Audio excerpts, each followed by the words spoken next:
بسم اللہ الرحمن الرحیم۔ السلام علیکم۔ ڈاکٹر اسرار احمد کہتے ہیں کہ آدھی رات کے وقت دروازے پر دستک ہوئی۔ میں نے حیرانگی سے گھڑی پر وقت دیکھا تو رات کے 2 بج رہے تھے۔ اس وقت کون آ گیا؟ یہی سوچتے ہوئے میں دروازے کے قریب گیا اور بلند آواز میں پوچھا، کون ہے؟ باہر سے آواز آئی، دروازہ کھولو بیٹا۔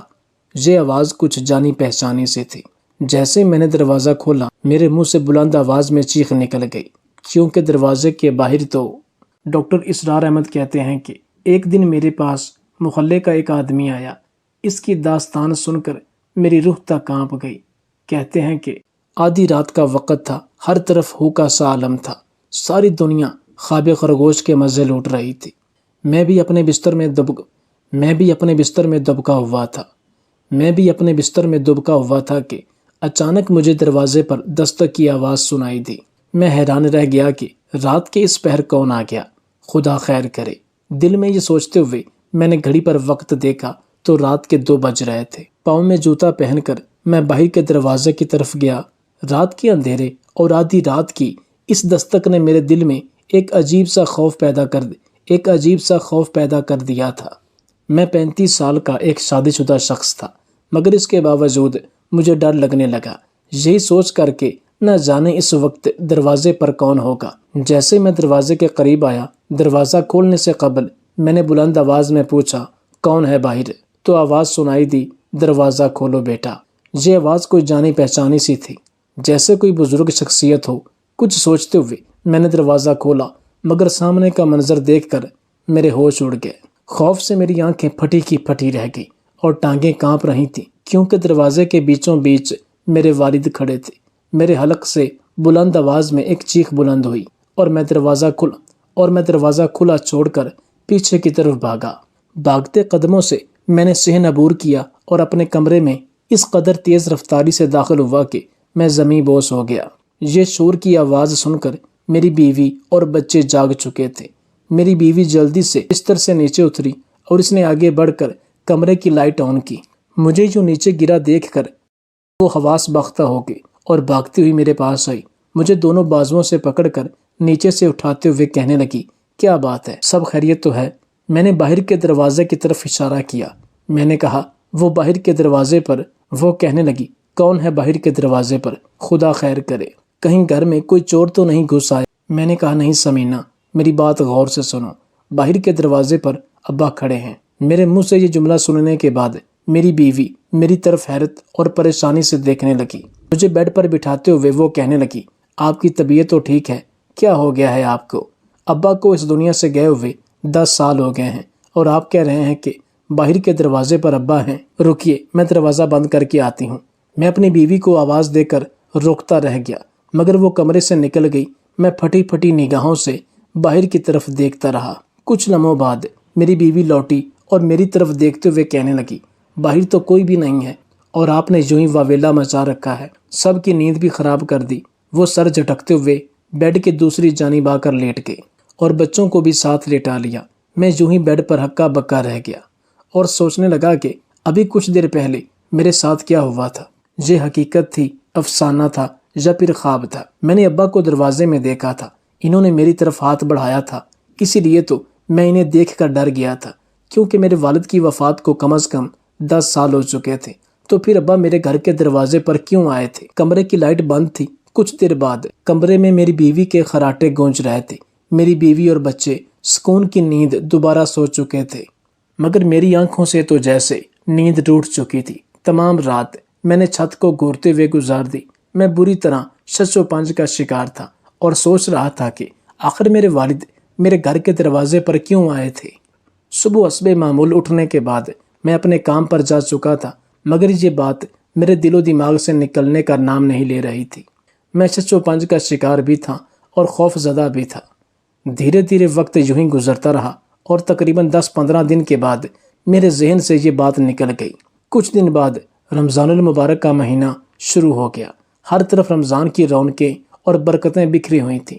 سیر و افطار کا دسترخوان سجنے لگا۔ خاص طور پر بچے تو بہت خوش نظر آ رہے تھے۔ رمضان کے دوران پہلا جمعہ تھا، تو اس دن جمعہ کی نماز ادا کرنے کے بعد میں دوپہر میں آرام کرنے کی غرض سے کچھ دیر آ کر اپنے بستر پر لیٹ گیا۔ اسی دوران میری بیوی کمرے میں داخل ہوئی اور کہنے لگی، ناصر آپ سو رہے ہیں کیا؟ میں نے کہا نہیں، ابھی تو جاگ رہا ہوں، مگر ارادہ یہی ہے کہ کچھ دیر آنکھ لگ جائے۔ وہ کہنے لگی، جمعۃ المبارک کا دن ہے، اچھا ہوتا اگر آپ قبرستان چلے جاتے، اماں ابا کی قبر پر فاتحہ خوانی بھی کر آتے اور قبروں کی حالت بھی دیکھ لیتے، اگر کچھ درستگی کی ضرورت ہو تو وہ مرمت وغیرہ بھی کروا دیتے۔ اس کی بات سن کر میں سوچ میں پڑ گیا، کیونکہ ابھی میرا ارادہ تھا کہ میں کچھ دیر آرام کروں، مگر اب بیوی کی بات سننے کے بعد مجھے انکار کرنا بھی مناسب نہیں لگا، لہٰذا نہ چاہتے ہوئے بھی میں اپنی جگہ سے اٹھا اور کہا، چلو ٹھیک ہے، میں چلتا ہوں قبرستان، اچھا ہوا تم نے یاد کروا دیا۔ یہ کہتے ہوئے پہلے میں نے واش روم کا رخ کیا، وضو کرتے ہوئے باہر نکل آیا اور قبرستان کا رخ کیا۔ گاؤں کا یہ قبرستان گاؤں کے وسط میں واقع تھا، جہاں سے چاروں طرف سے ہی لوگوں کو قبرستان آنے جانے کے لیے آسانی رہتی تھی۔ مختلف طرح کی سوچوں میں الجھے ہوئے میں قبرستان پہنچ چکا تھا۔ میں نے چاروں طرف نظر دوڑائی، قبرستان خالی تھا، کوئی بھی نہیں تھا۔ مجھے حیرت ہوئی کہ رمضان المبارک کا پہلا جمعہ مبارک ہے اور یہاں قبرستان میں کوئی بھی نہیں آیا، یا پھر میں ہی دوپہر کے وقت آ گیا ہوں۔ ہو سکتا ہے لوگ صبح کے وقت چکر لگا گئے ہوں۔ ارد گرد دیکھا تو مجھے گورکن بھی کہیں نظر نہیں آ رہا تھا۔ پھر میں نے اپنے دل میں سوچا کہ شاید روزہ ہوگا، اس لیے آرام کر رہا ہوگا۔ اندر یہی سب سوچتے ہوئے میں قبروں کے درمیان میں سے جگہ بناتے ہوئے اپنے والد کی قبر کی طرف جانے لگا۔ قبروں کے درمیان سے چلتے ہوئے جب میں والد کی قبر کے نزدیک پہنچنے ہی والا تھا تو میں نے کچھ دور سے ہی اپنے والد کی قبر کی طرف دیکھا تو میرے قدم جہاں تھے وہیں ساکت ہو گئے۔ مجھے یوں محسوس ہو رہا تھا جیسے میرے قدم زمین نے جکڑ لیے ہوں۔ میرے والد باہر قبر کے بیٹھے ہوئے تھے۔ انہوں نے کفن لپیٹا ہوا تھا اور وہ قبر کے اوپر بیٹھے ہوئے تھے۔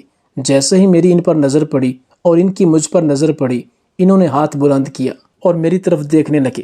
ان کے چہرے پر افسردگی پھیلی ہوئی تھی۔ چہرے کی طرف دیکھ کر یوں محسوس ہو رہا تھا جیسے وہ ابھی رو دیں گے، اور میرے بڑھتے قدم تو رک چکے تھے۔ خوف نے میرے سوچنے سمجھنے کی تمام صلاحیتیں ہی سلف کر لی تھیں۔ سمجھ نہیں آ رہا تھا کہ قدم آگے بڑھاؤں یا پیچھے۔ چند لمحوں بعد جب میں کچھ سوچنے سمجھنے کے قابل ہوا تو میں نے جلدی سے رخ موڑا اور قبرستان سے باہر کی طرف دوڑ لگا دی۔ دوڑتے ہوئے میں پیچھے اپنے ابا کی قبر کی طرف بھی دیکھ رہا تھا۔ مجھے وہاں سے جاتا ہوا دیکھ کر وہ اپنی جگہ سے اٹھ کر کھڑے ہو گئے تھے اور میری طرف ہاتھ بڑھا کر کچھ کہنے کی کوشش کر رہے تھے، مگر میں اس قدر خوف زدہ تھا کہ میں قبرستان میں ایک منٹ بھی نہیں رکا اور دوڑ لگاتے ہوئے اپنے گھر کی طرف آنے لگا۔ راستے میں مجھے گاؤں کے کئی لوگ ملے جو حیرانگی سے میری طرف دیکھ رہے تھے۔ کئی لوگوں نے تو مجھے روک کر پوچھنے کی کوشش بھی کی کہ کیا ہوا ہے، سب خیریت تو ہے، اس طرح دوڑ کیوں لگائی ہوئی ہے، کیا تم نے کوئی بھوت دیکھ لیا ہے؟ مگر میں نے کسی کی بات کا کوئی جواب نہیں دیا، کیونکہ میں جلد از جلد اپنے گھر پہنچنا چاہتا تھا۔ گھر پہنچا تو دیکھا دروازہ کھلا ہوا تھا۔ میں نے شکر کا سانس لیا اور تیز قدموں سے اپنے گھر کے اندر داخل ہو گیا۔ میرے دونوں بیٹے صحن میں کھیلنے میں مشغول تھے اور بیوی کچن میں تھی۔ میں نے کسی کی طرف دیکھے بغیر کمرے میں جا کر دم لیا اور بستر پر گر گیا۔ میرا سانس بری طرح پھول چکا تھا۔ میری بیوی کو جیسے ہی میری آمد کی خبر ہوئی، وہ جلدی سے کچن میں کام چھوڑ کر کمرے میں چلی آئی اور حیران پریشان نظروں سے میری طرف دیکھتے ہوئے کہنے لگی، کیا بات ہے، آپ تو قبرستان گئے تھے نا، کیا ہوا، سب خیریت تو ہے نا؟ میں بستر سے اٹھ کر بیٹھ گیا اور اپنی سانس کو ہموار کرنے کے بعد میں نے کہا، اس رات میں نے تمہیں بتایا کہ دروازے پر ابا تھے تو تم نے میری بات کا یقین نہیں کیا، لیکن آج جب میں قبرستان گیا تو جانتی ہو کیا ہوا؟ میری بیوی میری طرف منتظر نگاہوں سے دیکھ رہی تھی۔ کہنے لگی، کیا ہوا؟ میں نے کہا، تم یقین نہیں کرو گی۔ وہ اصرار کرتے ہوئے کہنے لگی، آپ بتائیں تو صحیح، ہوا کیا ہے؟ میں نے کہا، جیسے ہی میں قبرستان میں داخل ہوا اور ابا کی قبر کی طرف گیا تو کیا دیکھتا ہوں، ابا اپنی قبر کے اوپر بیٹھے ہوئے تھے۔ میری یہ بات سن کر سمینہ نے اپنے دل پر ہاتھ رکھ لیا۔ کہنے لگی، اللہ خیر کرے، یہ کیا ہو رہا ہے؟ میں تو کہتی ہوں امام صاحب سے رابطہ کیجیے، ان کو ساری بات بتائیے، ہو سکتا ہے وہ کوئی حل بتائیں۔ اپنی بیوی کی بات سن کر میں نے کہا، سمینہ تم ٹھیک کہہ رہی ہو، مگر کیا میری بات پر کوئی یقین کرے گا؟ جس طرح تم نے پہلی دفعہ میری بات سننے کے بعد کہا تھا کہ یہ کیسے ہو سکتا ہے، یہ نہ ہو کہ میری بات سننے والے مجھے ہی پاگل کہیں۔ میری بیوی نے تیزی سے نفی میں سر ہلایا اور کہنے لگی، نہیں، امام صاحب ایسا بالکل نہیں کہیں گے، وہ بہت ہی جہاں دیدہ انسان ہے، آپ ایک بار جائیے تو صحیح۔ مجھے پوری امید ہے کہ وہ آپ کی اس معاملے میں بہتر طور پر رہنمائی کر سکیں گے۔ اپنی بیوی کی بات سن کر میں نے اس بات میں سر ہلایا اور کہا ٹھیک ہے، عصر کے بعد میں امام صاحب سے اس معاملے پر بات کرتا ہوں، دیکھتے ہیں کہ وہ کیا کہتے ہیں۔ میری بیوی واپس کچن میں جا چکی تھی اور میں خاموشی سے بستر پر لیٹ گیا، مگر میں بری طرح سے الجھ چکا تھا۔ سمجھ نہیں آ رہی تھی کہ آخر یہ گتھی کس طرح سلجھے گی۔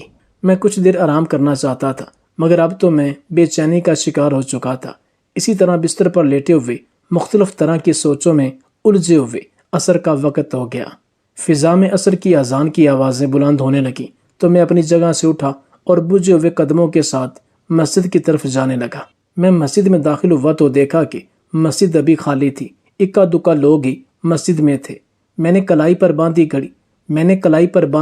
گھڑی میں وقت دیکھا تو اندازہ ہوا کہ میں وقت سے کچھ دیر پہلے آ گیا ہوں، لہٰذا میں چپ چاپ مسجد کے گوشے کی طرف چلا گیا اور وہاں سر جھکا کر بیٹھ گیا۔ مسجد میں مجھے خاموشی سے بیٹھے ہوئے 10 منٹ ہی گزرے تھے کہ مؤذن نے تکبیر کہہ دی اور اس کے بعد مسجد میں لوگوں کی بڑی تعداد داخل ہونا شروع ہو گئی۔ عموماً مسجد میں ایسا رش دیکھنے کو نہیں ملتا تھا۔ یہ رمضان کی رونقیں ہی تھیں۔ صف بندی ہو چکی تھی، میں بھی کھڑا ہوا اور صف میں شامل ہو گیا۔ نماز ادا کی، دعا مانگی، اپنے لیے، اپنے بچوں کے مستقبل کے لیے، اور ایک بار پھر مسجد کے خاموش گوشے میں جا کر بیٹھ گیا، کیونکہ مجھے اب نمازیوں کے مسجد سے چلے جانے کا انتظار تھا۔ میرا خیال تھا کہ جب تمام نمازی چلے جائیں گے، امام صاحب مسجد میں اکیلے ہوں گے، تبھی میں ان سے اس بارے میں کچھ بات کر سکوں گا۔ اور پھر آہستہ آہستہ کر کے مسجد خالی ہونے لگی۔ تمام لوگ جا چکے تھے۔ سب سے آخر میں امام صاحب کرسی کا سہارا لیتے ہوئے اپنی جگہ سے اٹھ کر کھڑے ہونے لگے تو میں تیز قدموں سے ان کی طرف بڑھا اور سلام عرض کرتے ہوئے ان کے پاس بیٹھ گیا۔ مجھے پاس بیٹھتے ہوئے وہ سمجھ چکے تھے کہ مجھے ان سے کوئی ضروری بات کرنی ہے، لہٰذا وہ بھی اٹھتے اٹھتے بیٹھ چکے تھے۔ میرے چہرے پر نظر پڑتے ہی انہوں نے مسکرا کر میرے سلام کا جواب دیا اور کہنے لگے، کہو میاں کیسے ہو، رمضان کیسا گزر رہا ہے؟ میں نے کہا الحمدللہ، شکر ہے اللہ کا، ایک الجھن میں گرفتار ہوں، آپ کے پاس مشورے کی غرض سے حاضر ہوا ہوں۔ میری بات سن کر امام صاحب کے چہرے پر تفکر کی لکیریں پھیل گئیں۔ کہنے لگے، ہاں کہو میاں، کیا بات ہے؟ خدا خیر کرے، سب خیریت تو ہے نا؟ میں نے کہا یوں تو خیریت ہی ہے امام صاحب، مگر چند دن سے میرے ساتھ ایک عجیب واقعہ پیش آ رہا ہے۔ میں نے پریشان کن لہجے میں کہا تو امام صاحب کہنے لگے، کیسا واقعہ، کیا ہوا ہے، کچھ بتاؤ۔ میں نے کہا امام صاحب، میرے والد صاحب کو اس دنیا سے گئے ہوئے 10 سال ہو چکے ہیں، مگر چند دن پہلے آدھی رات کے وقت میرے دروازے پر دستک ہوئی۔ میں نے جا کر دروازہ کھولا تو سامنے میرے والد صاحب کھڑے تھے۔ میں ان کی طرف دیکھ کر بہت زیادہ خوف زدہ ہو گیا تھا اور اندر کی طرف بھاگ گیا۔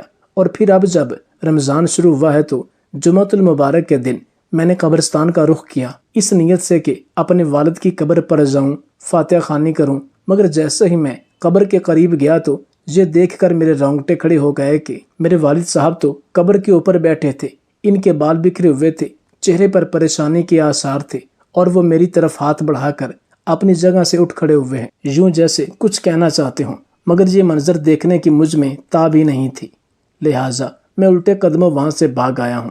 اب میں پریشان ہوں کہ آخر یہ کیا معاملہ ہے، آپ ہی کچھ کہیے، میری سمجھ سے تو باہر ہے۔ میری بات سن کر امام صاحب حیرانگی سے میری طرف دیکھنے لگے اور کہنے لگے، بات تو واقعی پریشانی کی ہے، لیکن سوچنے کی بات یہ ہے کہ ایک ایسا شخص جو 10 سال پہلے اس دنیا سے جا چکا ہے، وہ آخر کیا چاہتا ہے جو اب وہ 10 سال بعد تمہارے دروازے تک آنے لگ گیا ہے۔ پھر کچھ سوچتے ہوئے امام صاحب کہنے لگے، یہ بتاؤ بیٹا، اپنے والد کے لیے کیا کرتے ہو تم؟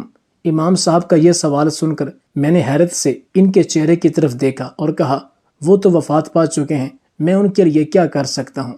اب امام صاحب نے نفی میں سر ہلاتے ہوئے کہا، نہیں بیٹا، والدین دنیا سے چلے جائیں تو اس کا یہ مطلب نہیں کہ تم ان کے لیے کچھ نہیں کر سکتے۔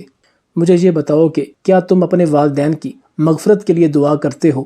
امام صاحب کا یہ سوال سن کر میں نے شرمندگی سے سر جھکا دیا اور کہا، نہیں، جب میرے والدین اس دنیا سے گئے تھے تب شروع میں دعا کیا کرتا تھا، اور پھر آہستہ آہستہ وقت کے ساتھ ساتھ ان کی یاد کم ہونے لگی تو میری دعا میں ان کا تذکرہ بھی کم ہو گیا۔ امام صاحب نے دوسرا سوال کرتے ہوئے کہا، اچھا یہ بتاؤ کہ اپنے والدین کے لیے صدقہ و خیرات کرتے ہو؟ میں نے کہا نہیں، میں نے کبھی والدین کے لیے صدقہ خیرات نہیں کیا۔ امام صاحب کہنے لگے، اس کے علاوہ کوئی ایسا نیک کام جو تم اللہ کی خوشنودی کے لیے کرتے ہو؟ میرے چہرے پر شرمندگی کے اثرات پھیل چکے تھے۔ میں نے کہا، نہیں امام صاحب، ایسا تو میں کوئی کام نہیں کرتا، میں بس اپنے معمول کے کام کرتا ہوں، روزمرہ زندگی گزارتا ہوں، کام پر جاتا ہوں، شام کو واپس آ جاتا ہوں، 5 وقت کی نماز بھی بمشکل ادا کر پاتا ہوں، کبھی کبھی تو وہ بھی رہ جاتی ہے، اس کے علاوہ تو میں کچھ نہیں کرتا۔ امام صاحب نے افسوس سے سر ہلاتے ہوئے کہا، سنو بیٹا، ہمارے دین اسلام میں اولاد کو والدین کے لیے صدقہ جاریہ کہا گیا ہے۔ جانتے ہو اس کی وجہ کیا ہے؟ صدقہ جاریہ کا مطلب ہے جاری رہنے والا صدقہ، یعنی اگر والدین دنیا سے چلے بھی جاتے ہیں، ان کے بعد بھی یہ جاری رہتا ہے۔ یہ صدقہ کس صورت میں جاری رہ سکتا ہے؟ جب اولاد کوئی نیک کام کرتی ہے، اپنے والدین کے لیے دعا کرتی ہے، اپنے والدین کی قبر پر فاتحہ خوانی کے لیے آتی ہے، اپنے والدین کے نام کا صدقہ و خیرات کرتی ہے، تو اولاد کے یہ نیک اعمال ان کے والدین کے لیے صدقہ و جاریہ بن جاتے ہیں۔ تمہیں ایک اور بات بتاؤں کہ جب بھی دنیا پر اولاد کوئی نیک عمل کرتی ہے تو وہاں ماں باپ فخر محسوس کرتے ہیں، بلکہ محفل میں ان کا ذکر کیا جاتا ہے کہ آج فلاں شخص کے بیٹے نے اس کے لیے یہ نیک کام کیا۔ ماں باپ کا سر فخر سے بلند ہوتا ہے، مگر جن لوگوں کے بچے کچھ بھی نہیں کرتے وہ مایوس ہو جاتے ہیں۔ جانتے ہو، مردے انتظار کرتے ہیں، خاص طور پر والدین کے، ان کے بچے ان کے لیے کچھ کریں، کیونکہ وہ اب ایک مردہ وجود ہیں۔ وہ اب خود اپنے لیے کوئی اعمال نہیں کما سکتے۔ انہوں نے جتنے بھی نیک اعمال دنیا میں کرنے تھے وہ کر کے جا چکے ہیں، لیکن اس کے باوجود ماں باپ کی قبریں اپنی نیک اولاد کی بدولت ٹھنڈی رہتی ہیں، کشادہ رہتی ہیں، کیونکہ اولاد کے نیک اعمال کا ثواب والدین کو بھی ملتا ہے۔ تو میرا تمہارے لیے یہی مشورہ ہے کہ اپنے والدین کے لیے صدقہ و خیرات کرو، ان کی قبر پر فاتحہ خوانی کرو اور ان کو کلام پاک پڑھ کر بخشا کرو، تاکہ اللہ تعالیٰ ان کی قبروں کو جنت کا ایک باغ بنائے رکھے۔ مجھے امید ہے کہ اس طرح تمہارے والد اپنی قبر میں سکون پائیں گے اور وہ دوبارہ کبھی بھی تمہارے پیچھے نہیں آئیں گے۔ شاید وہ تمہیں اس بات کا احساس دلانا چاہتے ہیں کہ وہ تمہارے انتظار میں ہیں۔ ان کا یہ انتظار ختم کرو اور اپنے والدین کے لیے صدقہ جاریہ بنو۔ امام صاحب کی یہ باتیں سن کر میری آنکھوں میں آنسو آ چکے تھے۔ میں اپنی جگہ پر گھوم بیٹھا تھا اور آج میری آنکھیں کھل گئی تھیں۔ اس دن میں مسجد سے باہر نکلا ایک عزم کے ساتھ کہ بے شک میرے والدین اب اس دنیا سے جا چکے ہیں، مگر میں انہیں بھولوں گا نہیں۔